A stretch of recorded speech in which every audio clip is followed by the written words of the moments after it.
느부갓네살 왕이 금으로 큰 신상을 만들어 놓고 공포하는데 5절과 6절에 의하면 나팔소리, 피리소리, 수금소리, 여러 가지 악기 소리가 들리면 그때는 금으로 만든 금 신상에게 엎드려 절을 해야 된다. 그렇게 하지 않으면 모두 불 속에 던져지리라. 이렇게 느부갓네살 왕이 공포합니다. 그런데 어느 날 나팔소리, 피리소리, 여러 가지 악기 소리가 울려 퍼져서 사람들이 금으로 만든 금 신상에게 엎드려 절을 합니다. 그러나 다니엘의 세 친구 사드락, 메삭, 아벳느고는 하나님을 믿기 때문에 금 신상 우상에게 절하지 않았습니다. 하나님을 믿기 때문에 우상을 섬길 수는 없잖아요. 그래서 다른 사람들은 다 금 신상을 향해 엎드려 절을 하는데 사드락, 메삭, 아벳느고는 절하지 않습니다. 그래서 어떻게 되느냐? 불 속에 던져집니다. 그런데 사드락과 메삭과 아벳느고를 불 속에 던져 넣은 사람들은 불에 타서 죽었는데 그 불 속에 던져진 사드락, 메삭, 아벳느고는 아무렇지도 않습니다. 왜 그런가? 느부갓네살 왕이 불 속을 들여다보니까 세 사람이 던져졌는데 거기에 세 사람이 있는 것이 아니라 한 사람이 더 있는 겁니다. 그래서요, 25절, 3장 25절에 보면 왕이 또 말하여 이르되 내가 보니 결박되지 아니한 네 사람이 불 가운데로 다니는데 상하지도 아니하였고 그 넷째 모양은 신들의 아들과 같도다. 세 사람이 불 속에 던져졌어요. 그런데 세 사람이 아니라 한 명 더 있어요. 네 사람이 있는 겁니다. 그는 하나님께서 보내신 천사였던 거죠. 그 천사가 불 속에 던져진 사드락, 메삭, 아벳느고를 지켜 주었던 겁니다. 다니엘서 3장 전체 내용을 짤막하게 말씀을 드렸는데 이 말씀을 우리 신앙에 적용하면 어떻게 적용할 수 있을까? 끝까지 들어보셔야 되는데요. 하나님을 잘 믿으면 불 속에 던져져도 죽지 않는다. 만약 이렇게 적용하면 성경을 잘못 해석한 것이죠. 하나님의 뜻을 끝까지 몰라서 그런 거예요. 그게 아니라 하나님을 잘 믿으면 불 속에 들어가도 죽지 않는다. 그게 아니라 신앙생활을 잘하고 예배와 기도와 찬양과 믿음으로 산다고 해서 항상 형통한 것이 아니라 불 속에 던져진 것처럼 그런 어려움을 겪을 때가 있다 하는 거예요.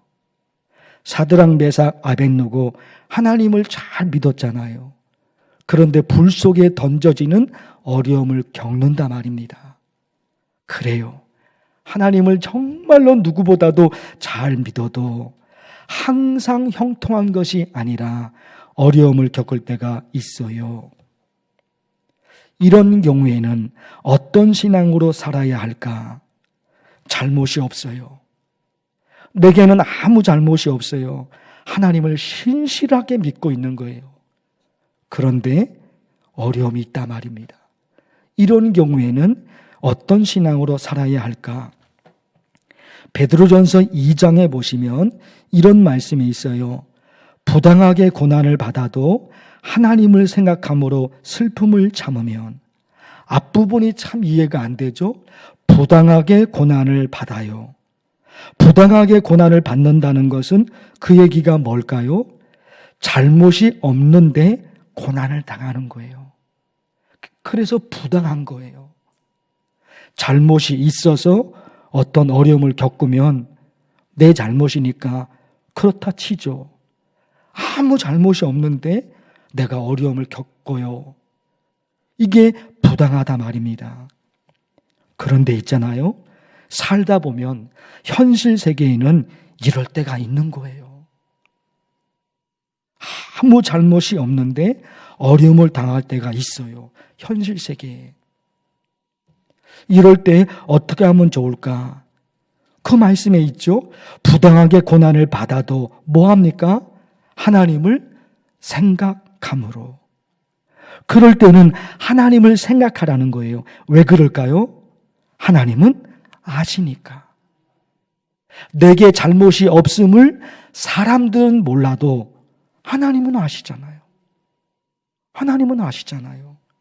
그러니까 부당하게 고난을 받을 경우에 아무 잘못이 없는데 어려움을 겪어요. 그때는 하나님을 생각해야 돼요. 다시 말씀을 드립니다. 내게 잘못이 없음을 사람들은 몰라도 하나님은 아셔요. 그래서 하나님을 생각해야 돼요. 이런 기도가 가능하죠? 하나님 아시지요.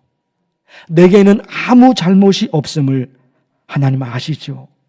사람들은 몰라도 하나님은 아시죠. 내가 얼마나 착하게 살았는지, 내가 지금 당한 이것이 얼마나 억울한 일인지 하나님 아시죠.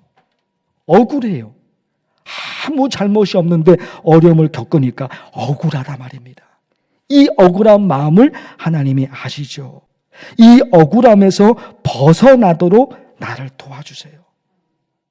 이런 기도예요. 찬송가에 보면요, 그 누가 나의 괴로움 알며 또 나의 슬픔 아까. 그 누가 나의 괴로움을 알 수 있을까? 그 누가 나의 억울함을 알 수 있을까? 사람들은 잘 몰라요. 그런데 그 찬송 가사 보세요. 주밖에 누가 알아주랴. 주밖에 누가 알아주랴. 할렐루야 영광. 영광 할렐루야. 이 찬양이에요. 그래요. 사람들은 몰라도 하나님 아시죠. 그러니까 결론이 딱 나 있어요. 잘못이 없는데 어려움을 겪어요. 그럴 때가 있어요. 그럴 때는 이런 기도를 해야 돼요. 하나님 아시죠. 사람들은 몰라도 하나님 아시죠. 나의 억울함을 하나님이 해결해 주실 줄로 나는 믿습니다. 이거. 그런가 하면 잘못이 없는데 고난을 당하는 경우가 있죠. 또 어떤 때는 자기 잘못으로 고난을 당할 때가 있어요. 자기 잘못으로. 베드로전서 2장 20절에 있어요. 죄가 있어 매를 맞고, 매는 뭐예요? 고난을 당하는 거예요. 어려움을 당하는 거예요. 왜 어려움을 당해요? 죄가 있으니까. 죄가 있으니까. 그래서 때로는 나의 잘못으로, 나의 잘못된 선택으로, 나의 잘못된 실수로 나에게, 우리 가정에 어려움이 찾아올 때가 있는 거예요. 내 잘못. 이때는 어떻게 기도하면 좋을까요? 다른 방법은 없습니다. 자기 잘못으로 지금 어려움을 겪고 있으니까, 나의 잘못된 선택으로 우리 가족이 힘들어하고 있으니까 누구를 탓하겠습니까? 나를 탓할 수밖에 없어요. 그때는 다른 방법이 없습니다. 자기 잘못을 인정해야 돼요. 하나님, 이것은 저의 잘못입니다. 제가 잘못 살아서 저도, 우리 가족도 어려움을 겪고 있습니다. 자기 잘못을 인정해야 돼요. 이것은 내 잘못입니다. 다른 사람의 잘못이 아니라 이것은 전적으로 나의 잘못입니다. 인정하는 기도, 자기 잘못을 인정하고 자백하는 기도를 드립니다. 그리고 어떤 기도를 드려요? 하나님, 용서해 주세요. 용서해 주세요. 하박국 선지자요, 그가 이런 기도를 드려요.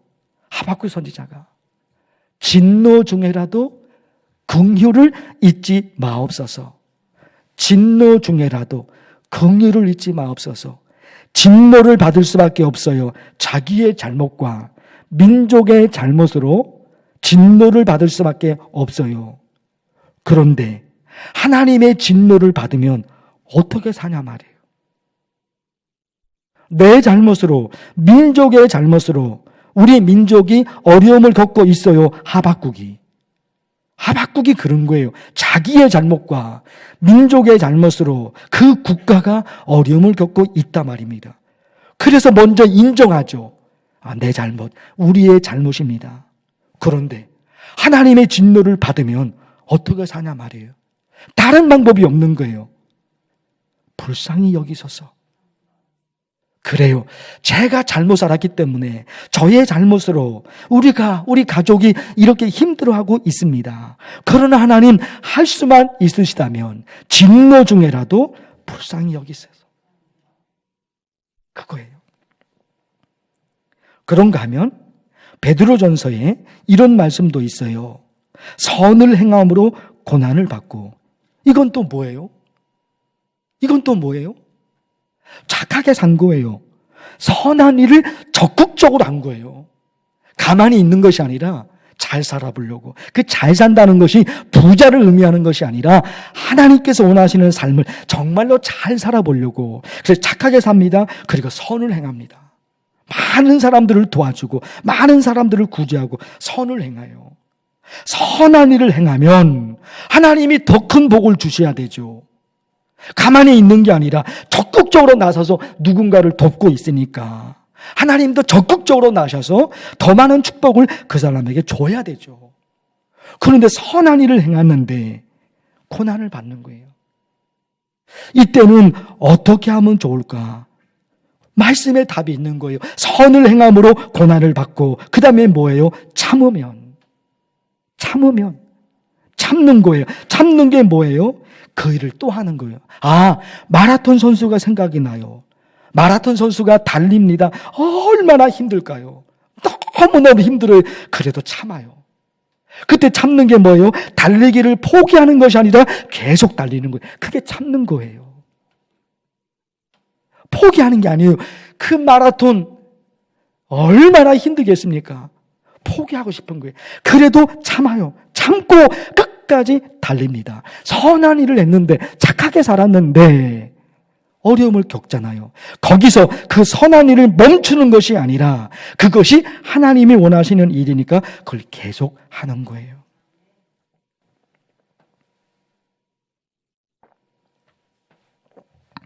사랑하는 성도 여러분, 살다 보면 여러 가지 원인으로 힘들 때가 있어요. 3가지 말씀드렸죠.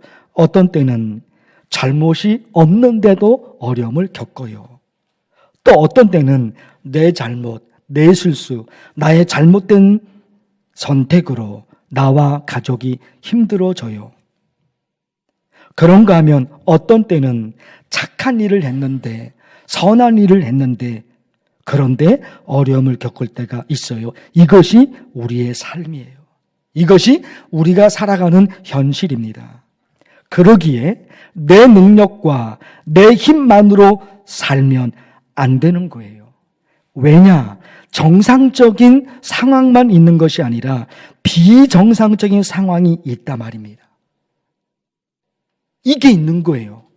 정상적인 상황만 있는 것이 아니라 비정상적입니다. 아무 잘못이 없는데 왜 어려움을 겪어요? 정상이 아니죠. 비정상이에요. 그런데 이 세상은 정상적인 환경만 이루어지는 것이 아니라 받아들이기 어려운 비정상적인 상황이 있단 말입니다. 이런 세상에서 내 힘으로만 산다고요? 이런 세상에서 내 지식으로만 산다고요? 어리석은 거예요. 내 힘의 범위를, 내 능력의 범위를 벗어날 때가 있어요. 비정상적인 상황이 있단 말입니다. 그래서 하나님을 전적으로 의지하면서 살 수밖에 없는 거예요. 하나님을 전적으로 의지하면서. 어제 토요일 새벽에 우리나라와 포르투갈 경기가 있었습니다. 우리나라가 16강에 올라가려면 반드시 이겨야 하는 경기였습니다. 그게 다가 아니라 같은 시간에 우루과이와 가나 경기가 있었는데 이 경기에서 우루과이가 이겨야지 우리나라가 16강에 올라갈 수 있어요. 우리만 포르투갈을 이겨서 올라갈 수 있는 것이 아니라 같은 시간에 다른 두 나라가 경기하고 있는데 우리 우루과이가 이겨야지 16강에 올라갈 수 있어요. 축구를 좋아하시는 분은 어떤 상황인지 잘 아시지만 모르는 사람은 아무리 설명해도 이거 몰라요. 그래서 이것을 이 설교에 집어넣을까 많은 고민이 되었어요. 왜냐하면 아주 중요한 사실인데 모르는 분은 아무것도 모르는 거예요. 설명을 해도 몰라요. 그러니까 감동이 없어요. 거기서 메시지를 못 찾아내요. 그런데 제가 최대한으로 노력을 해서 한번 설명해 보려고 그래요. 화면을 보십시오. 자, 잘 따라오셔야 돼요. 우리나라와 포르투갈 경기에서 우리나라가 1대0으로 지다가 아주 극적으로 2대1로 이겼단 말입니다. 그런데 저게 다가 아니에요. 우리나라가 포르투갈을 이긴 것만으로 16강에 올라가는 것이 아니라 똑같은 시간에 우루과이와 가나가 경기를 하고 있는 거예요. 근데 그 시간에 우리나라 경기는 끝났어요. 그런데 우루과이와 가나가 그 추가 시간이 8분이 지어진 거예요. 2대0으로 우루과이가 이기고 있어요. 이대로 끝나면 우리나라는 16강에 올라가요. 그런데 있잖아요. 추가 시간이 8분이 주어졌는데 저때 우루과이가 조금 잘해서 한 골을 더 넣어버리면 우리나라는 못 올라가요. 2대0 상황으로 끝나야 되는데 지금 추가 시간이 8분이 주어진 거예요. 그 추가 시간이 8분이 주어져서 우리나라 경기는 이미 끝났거든요. 그래서 선수들이 그 운동장에서 동그랗게 있어서 지금 기다리는 거예요. 화면 보세요. 저기 지금 포르투갈과 우리나라 경기가 막 끝나서 우리나라가 이겼어요. 그래도 기다리는 거예요. 저 다른 쪽에서 우루과이와 가나가 시합을 하는데 추가 시간 8분 지어져서 지금 4분 지났고 끝나려면 4분이 남는 거예요. 다른 방법이 없으니까 동그랗게 저 있으면서 휴대폰 있잖아요. 휴대폰. 이 핸드폰을 보고 우루과이와 가나가 어떻게 되는지 그걸 보고 있는 거예요, 지금. 저렇게 4분 동안 지금 보고 있는 거예요. 그런데 우루과이 가나 경기가 2대0으로 그냥 끝난 거예요. 그래서 우리나라가 16강에 올라가게 된 거예요. 봐요, 여러분.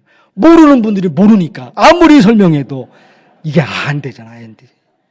이게 여러분, 제가 어떤 생각을 하냐면 우리나라가 포르투갈과 경기할 때는 우리나라 선수들이 최선을 다하면 되는 거예요. 왜?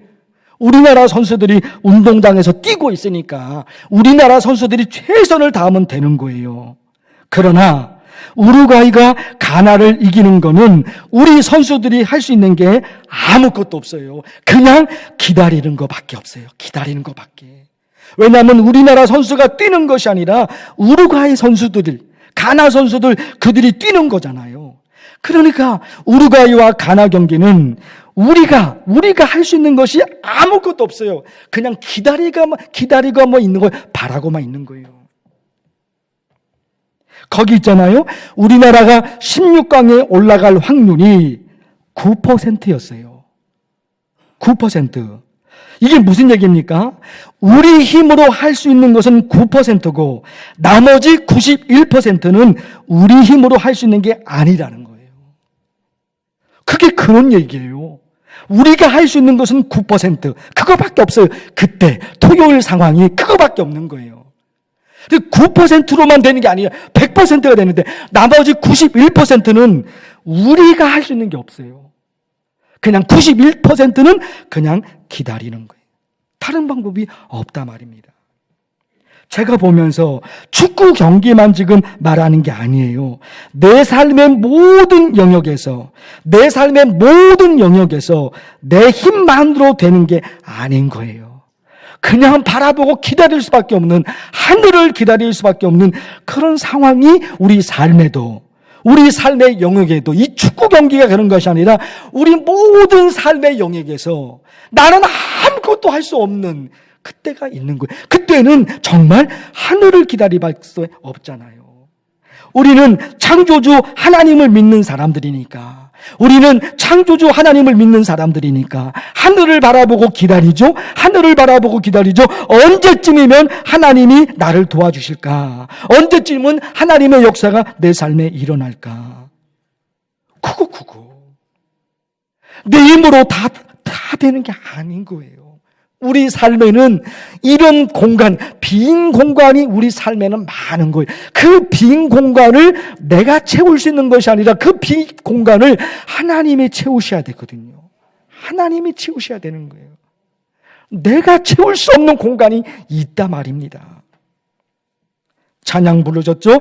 내게로부터 눈을 들어 주를 보기 시작할 때, 나로부터 늘 나만 바라봤거든요. 그런데 하나님을 믿게 되니까 내 시선이 내게로 향하는 것이 아니라 하나님을 믿은 이후에는 내가 눈을 들어 주를 보기 시작하게 됐어요.